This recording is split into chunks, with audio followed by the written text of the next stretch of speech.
Tulsi and I followed the same evolution. She got awake a little faster than I did. And I would add Elon Musk and so many other people to this list. Do you mind, Bobby? How many former Democrats or independents, libertarians we got here in the room tonight? Awesome. Thank you. So you know what we're talking about.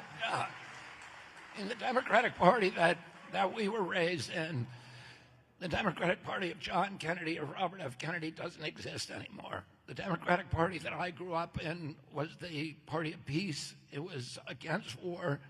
My father died running against the Vietnam War. My uncle spent 1,000 days in office fighting against his military-industrial complex, his intelligence apparatus to keep our country out of war.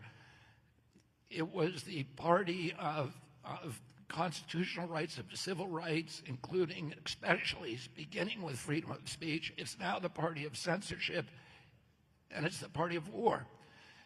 And, you know, Kamala Harris said in this extraordinary speech, as she did in front of the Democratic Convention, which was filled with this pugnacious belligerence, this promise to make America the dominating military power in the world.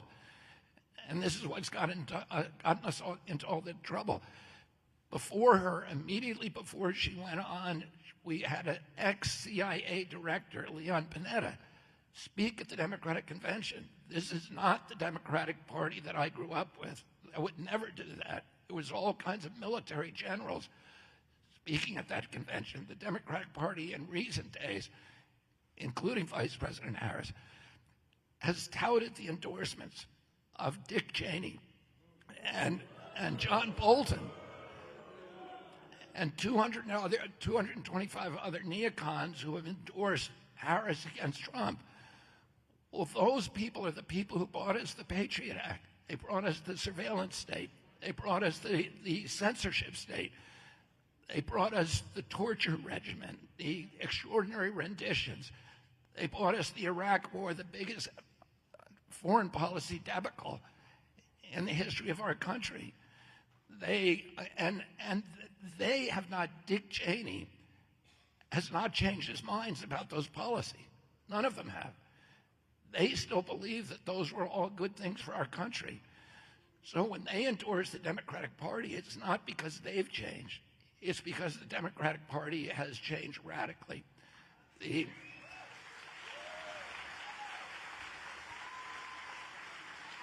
Our party was a party of tolerance, and today the Democratic Party is the party of hatred and division. And, you know, I have many, many old friends. Most of my old friends are Democrats, and I don't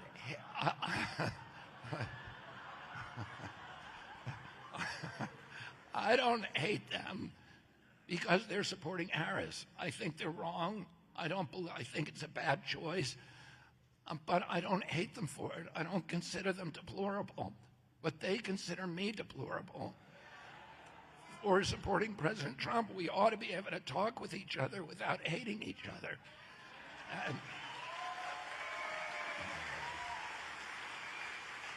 And the Democratic Party prided itself on being able to win debates and to be able to have conversations with journalists and enunciate a vision and defend their records. And now we have a Democratic Party candidate who won't go to unscripted interviews, who cannot explain her policies. And, you know, I like what Tulsi said about, if you want to know the difference between the Democratic Party and the MAGA movement, look at the state of California, the state that I live in now. This is a state that has the highest homeless rate. Half the homeless people in our country live in California. To me, the greatest city in our country was San Francisco, and today it's a ruin. It is the state with the second worst education. It was the top education system in the country. Now it's 49th out of 50th. There's 1 million people a year in California who are leaving the state. They have run out of U-Haul trucks. And Kamala Harris was instrumental in creating that situation. So the Democratic Party that I grew up with was the party that defended the most vulnerable people in this country. And today it's the party it's the party of the rich, the super rich. It was the party of the firefighters, the cops, of labor. We had this year this extraordinary inversion happening where you had Sean O'Brien, who I talked to a few minutes ago, who's the head of the Teamsters Union, and he told me to send his love to Donald Trump.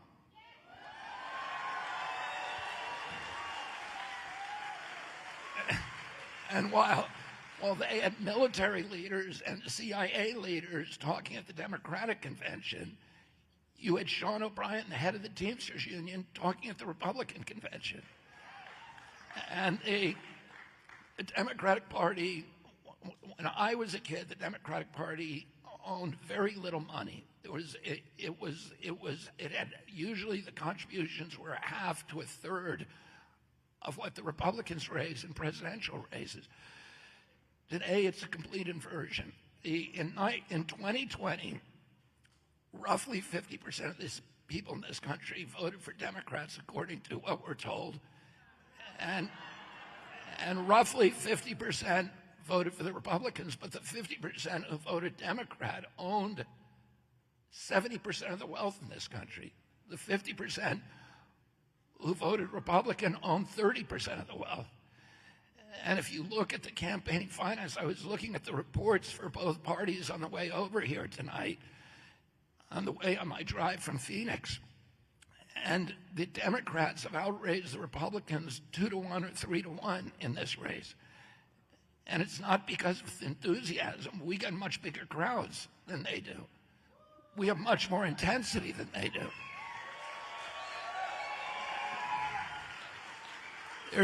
There are none of the surrogates for Vice President Harris who can put together a crowd like this, a standing room only crowd with 3,000 RSVPs we got to this event. They can't do that. What they have is money. And this is the opposite. This has become the party of the working class, of the working poor,